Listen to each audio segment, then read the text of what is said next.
我们本来就不是很聪明的人，我们在人类大脑的进化上啊，也才走到中间的路而已啊。我们不太会用，不太够用，又喜欢用啊。那今天我们有一个这个线上的主题的分享哦。那这是我们不看更焦虑的第15集哦，不看更焦虑的第15集。想要从医学的角度来了解人生的问题吗？记得按赞、订阅、开启小铃铛，分享给所有的亲朋好友，让我们一起提升台湾的医疗文化。那面对焦虑呢，方医师有提过哦，有6条路啊，前面3条是回不到家的路，后面3条是可以回家的路。那我们今天要提到，这是面对焦虑的第5条路。也就是从生理的层面来看我们的大脑为什么会焦虑。那大脑本来就是一个会焦虑的器官啊。一个人如果不会焦虑就没有危机感，连生存都有问题。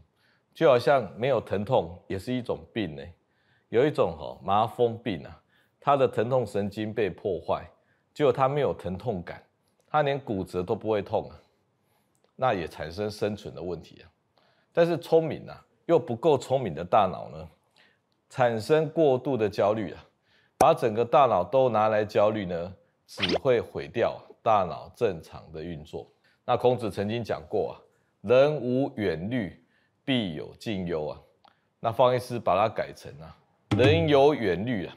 必有近忧。其实我们面对环境的压力大概是差不多的。那为什么有些人他会特别的焦虑，有些人不会？那焦虑的大脑啊，是一个生理的问题吗？然后大家都说啊，就是因为血清素不足，那用药来增加血清素，心情焦虑的问题就会好了吗？这么单纯吗？焦虑的大脑是心理的问题吗？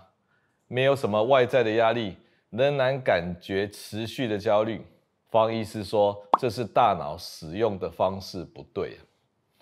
如果想要改变大脑使用的方式来减少焦虑，那大脑要如何来用力呢？这一切要从大脑的演化开始讲起啊。大脑可以分为3个层次最底层的叫做原脑，也就是我们的脑干，我们的小脑，原始的脑，它专门负责呼吸、心跳，我们把它叫做生存脑，生存的必备条件。呼吸、心跳，可以行动。我们可以把这部分的脑当作是有机生物，就是像我们人类的机器人有机生物的机器人就是生存脑。再上一层的大脑呢，叫做情绪脑。哺乳类动物就开始有情绪了你看你家里的狗跟猫，你会观察到它情绪有时候不好。那太好的事情呢，跟太坏的事情就是重要的事情发生了一个太好跟太坏的事情，就是重要的事情。重要的事情呢，一定要稍微反刍一下，然后再储存起来，让我们的大脑有趋吉避凶的能力。如果只有到情绪脑我们大脑就好像成为大脑环境讯息的复刻版然后我们用反射性的反应来应对那成为另外一种行为的固着所以呢，行为的固着，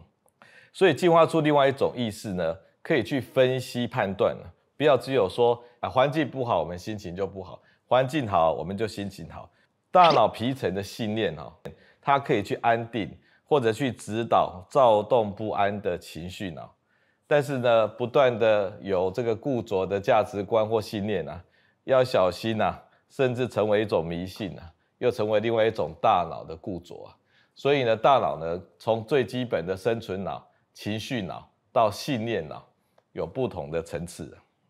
方医师今天要提到这个大脑焦虑的回圈适度的焦虑可以增加我们生存的技能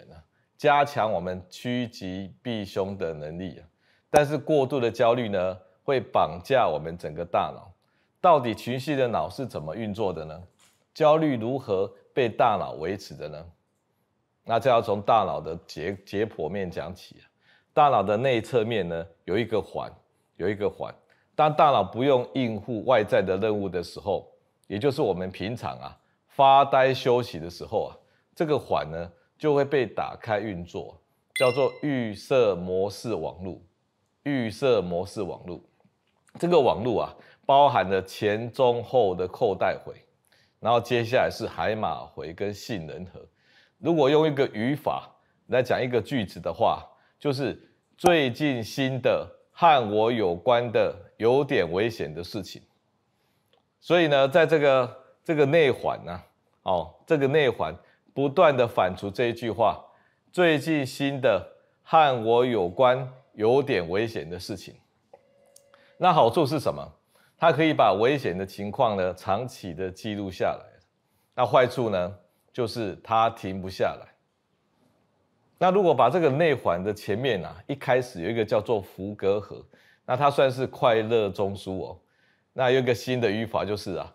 最近新的和我有点开心的事情，那你也会去反刍这个快乐幸福的小事情。好，那不断回圈的预设模式网路啊，就是帮我们把日常生活的一些坏事情、小事情、好事情，能够被长期的记录下来。我们大脑呢只记录有情绪的事情，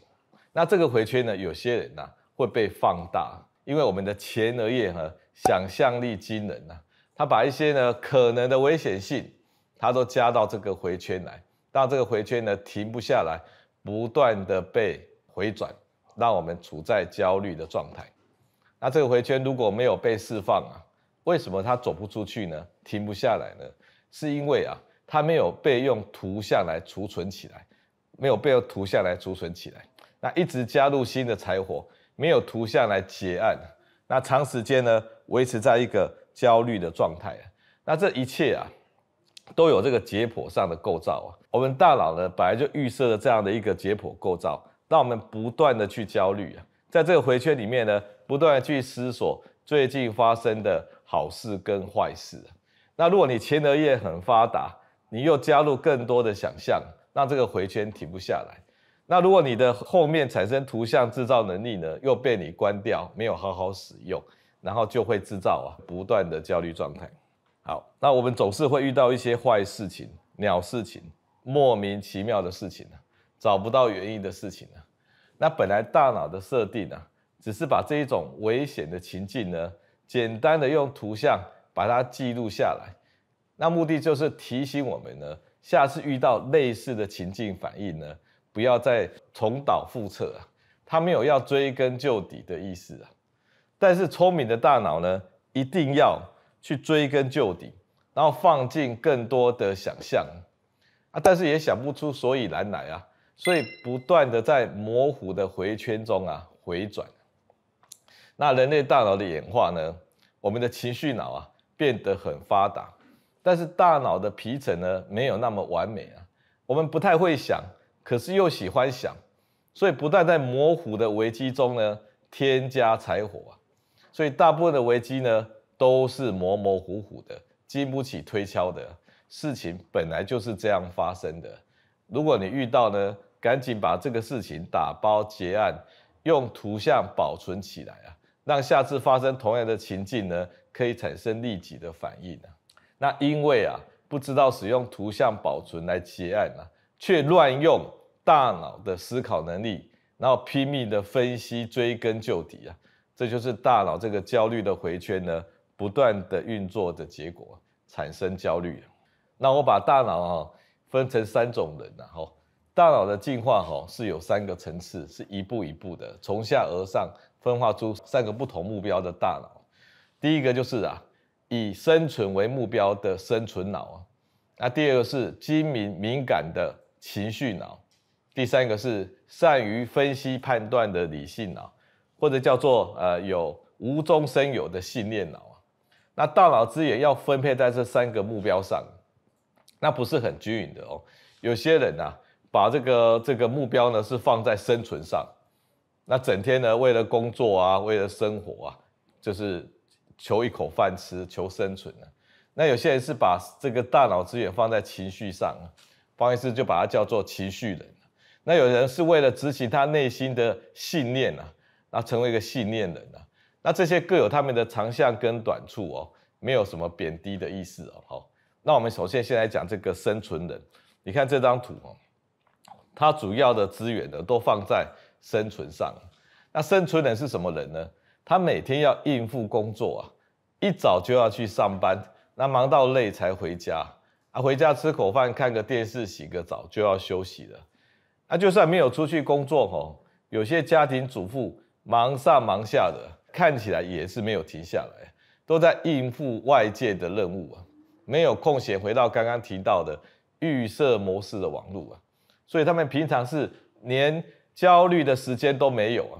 因此减少了情绪的困扰。整个大脑皮层的功能呢，大部分都是拿来应用外在环境的困难呢，要去解决外在环境的困难呢。所以简单来讲呢，它算是一种无忧无虑的劳动人啊，这就是一种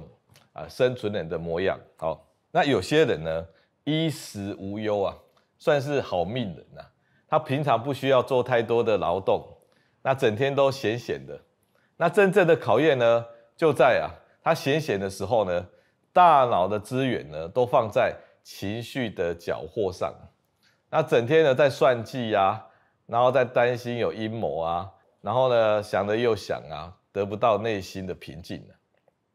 那情绪人的好处啊，就在于察言观色，见微知著啊。他对于人际关系是很敏感的哦，所以他的大脑的资源呢，都在观察别人，那也会观察自己。那坏处是什么？他对于这些人际关系过度敏感呢，会带来一些这个超过的情绪负担呢。所以情绪人算是什么人？他是人际关系心情的工作者。那这一点我要多讲一点哦。有些人的情绪太过澎湃，好，那我们可以把它分为这个内向的人跟外向的人嘛。内向的人呢，对一件事情的反应呢，常常看到自己的反应，而不是看到别人的反应。那就算那一种真的很外向的人，他想要表达给别人看的，好，那也是在表达自我。所以不管是很关照自己内心的反应，或者是强烈想要表达自我，这些其实都是我。那方医师说，像这一种把我放在第一位的情绪人呢，会增加很多情绪的负担。那我们第二人生呢，方医师建议不要是说内向或外向，我们只要分为小我或大我，或者是无我或者是有我。你不要一直在强调个人内心的情绪多多去观察、关心别人的情绪。比如说你参加一个活动，然后你的伙伴们有没有觉得很有满足感有没有不开心然后去尽量的观察到别人的情绪，帮助别人的情绪。那有一些人呢，他不太注重吃喝他也不注重享受，他也不太喜欢人际复杂的关系那整天就只喜欢思考。那如果呢，这个可以把事情想得明明白白、有条有理的就像孔子讲的朝闻道，夕死可矣那他不太管自己的身体他觉得也不用什么养生吃饱喝饱就好了，可以用就好了他也不太管别人的想法只要不要有冲突就好了他人生只想交一个朋友，那个朋友就是什么？就是宇宙、大自然或科学的朋友。他的大脑呢，的确放进去各种大自然的细节他只关心呢这些科学的道理他的大脑呢非常重视一致性希望把大自然的这些细节用一致性的想法呢去把它包含，把它整理起来。那透过这样的过程呢，他唯一的朋友就是宇宙、大自然或者是神那方医师把这一种只关心这个超越的事情呢，叫做信念人信念人如果很极端的时候六亲不认连朋友、家庭都不太照顾了那为什么会不断的焦虑呢？即使没有很大的压力在过去、现在、未来都没有很大的压力，那仍然感受到莫名其妙、持续的焦虑感。为什么会这样呢？是大脑乱了吗？我们常常都是先焦虑，再去找焦虑的对象。不管是发生的小毛病，我们担心是不是癌症发生的小事情，那会不会变大事情我们都要想个彻底。想要停都停不下来其实我们也不想要这样但是呢，有些人的大脑呢就是这样。所以我要问一个问题：为什么我们大脑会不断的反刍焦虑啊？是因为情绪脑呢不断的燃烧啊，一股脑儿把大脑的资源啊都放在情绪脑上面了，不断的反刍焦虑啊，就是因为啊错误的使用大脑。那使用大脑的方式有哪些错误呢？首先第一个就是太闲了，不需要把大脑资源呢应用在外在环境的困难啊，所以整天都太闲了，没有什么生存的危机啊。那怎么样去减少太闲的问题造成焦虑呢？那就去找一些事情做吧，甚至找一些有一点点困难的事情来做。好，所以先把这个太闲的问题呢解决，不要让自己太闲，有时间呢一直去焦虑。第二个啊，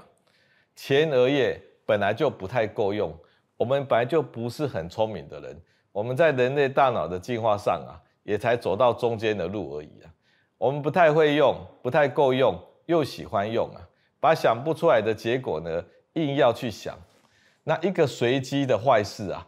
想出一堆阴谋来啊，那想象出一大堆可能发展的结果啊，这种不会想又爱想，给焦虑添柴火的毛病啊，方医师就把它叫做聪明病啊。所以越聪明的人呢，越容易焦虑哦，因为他让一件坏事呢变成更大的坏事啊。那本来一件坏事呢，就应该稍微的反刍啊，然后留下一个记录啊。但这个记录呢，不是文字的记录，不是那些内心对话的记录啊，而是一个图像的记录啊。要不然你回想你以前发生的坏事啊，常常都只留下那一些图像而已啊。那不懂得用图像做结案，一直想要用文字的逻辑，就陷入了一个陷阱，然后一个坑啊，爬不出来啊。所以呢，没有用图像把你的坏事情做结案，就会停留在那一些这个搞不清楚的逻辑上啊。再来就是你没有明确的信念，你没有想要完成一些什么大事情，你没有什么，如果你真的有要完成一些什么有信念的事情要去做的时间都不够了，你怎么会陷在那些庸人自扰的想象中呢？比如说啊，你在路边稍微停车啊，就警察就过来开罚单了，说先生，这边不能停车要罚钱要开罚单如果你今天整个下午都没有事啊，你跟警察会吵架甚至打架。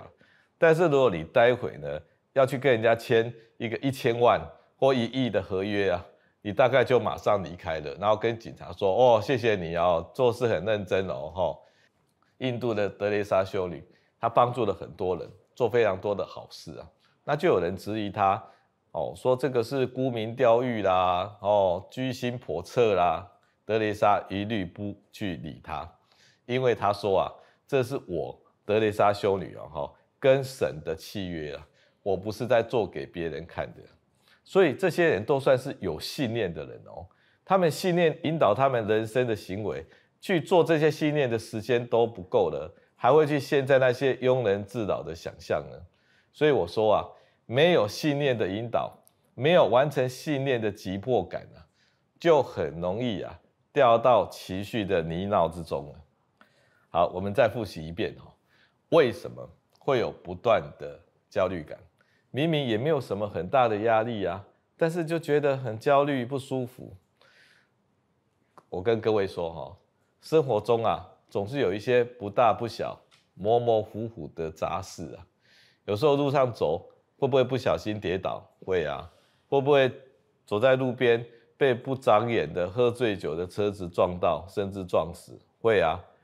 那身体有一些小毛病、小症状，会不会是得癌症或其他不治之症的先期症状？也有可能啊。所以我们本来就活在一个模模糊糊的危机感当中啊，尤其是现代的社会啊。那对于这些模模糊糊的事情，如果你每一件事情都想要追根究底，你都要预防万一，你要控制这个模糊感，你如此的杞人忧天你只会有一个结果啊，你把你放进去跟维持这个焦虑感当中，专注在模糊的危机上，然后用想象力去放大它，然后不懂得用图像思考的方法去结案它，这就是不懂得正确使用大脑的方式啊。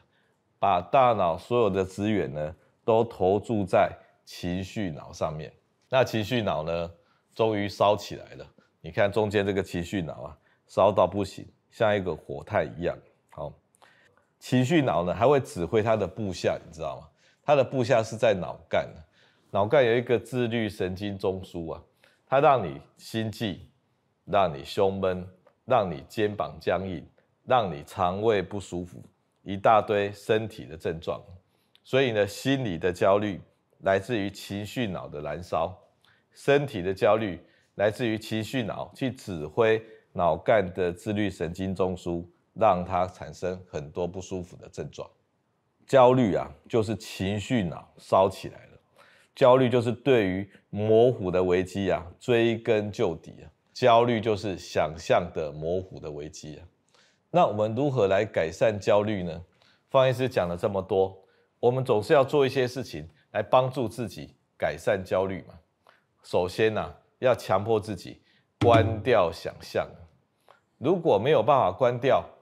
怎么办呢？还是喜欢想到一大堆可能的结果或阴谋，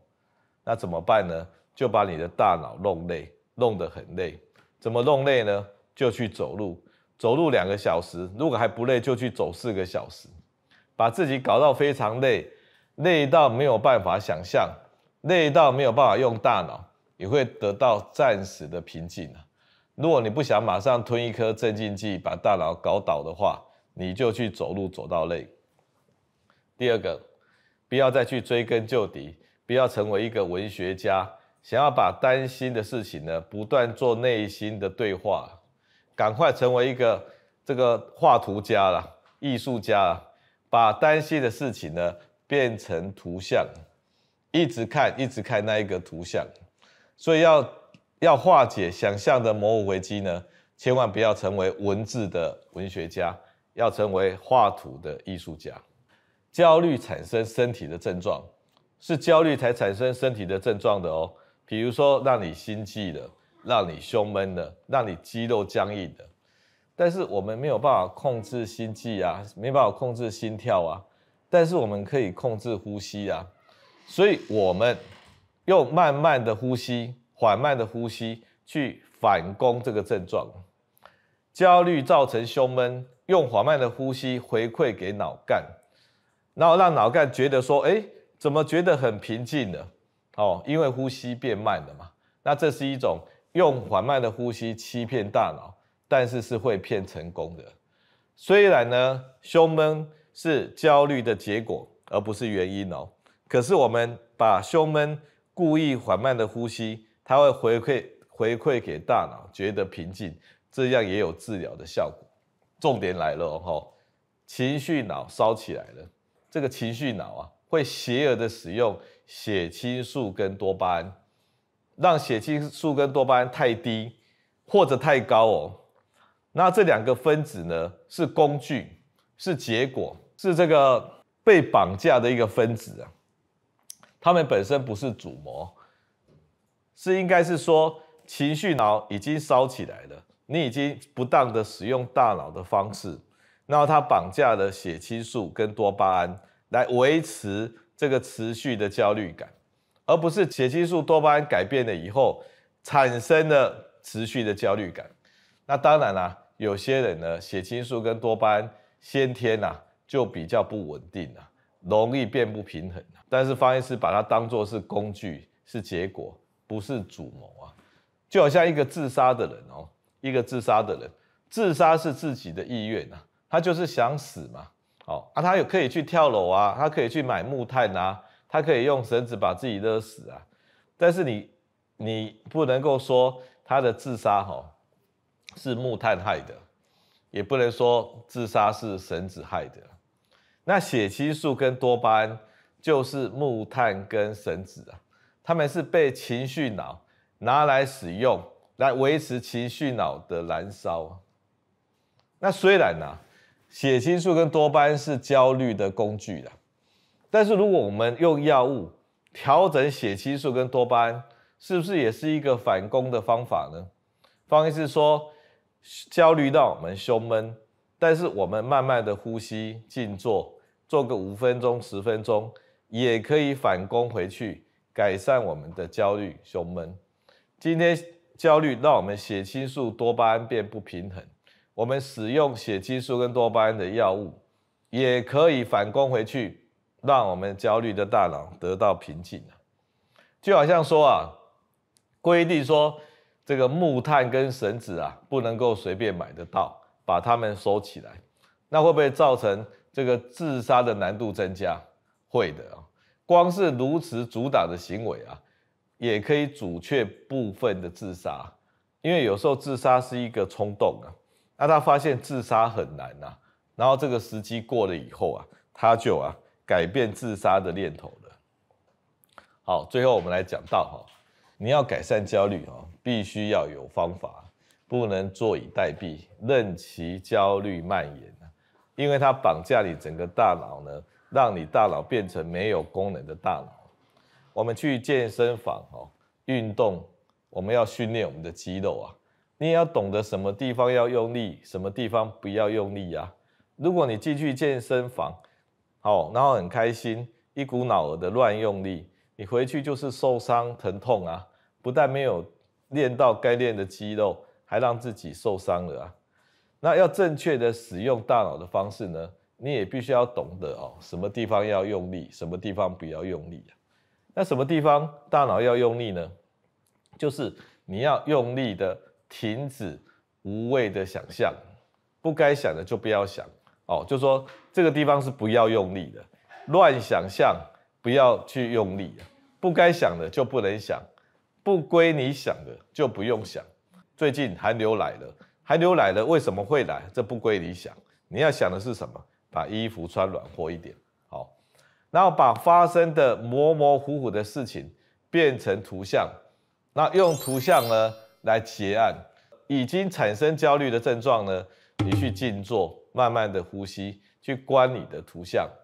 那这样子平静的看图像呢，就是你用力的地方，也就是方医师刚才提到，你什么地方该用力，什么地方不该用力。至于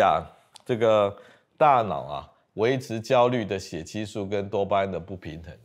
这是一个很有效率可以去稳定大脑的方法。那我们可以用这一类型的药物呢，强迫它平衡在你呢在练习改变右脑的方式的结果你同时这个用有效率的方法，比如说静坐缓慢呼吸，然后看自己内心的图，比如说使用血清素跟多巴胺的药物来反攻这个焦虑那以上呢就是今天方医师对于焦虑产生的原因和大脑如何用力的方法做一个分享，谢谢各位。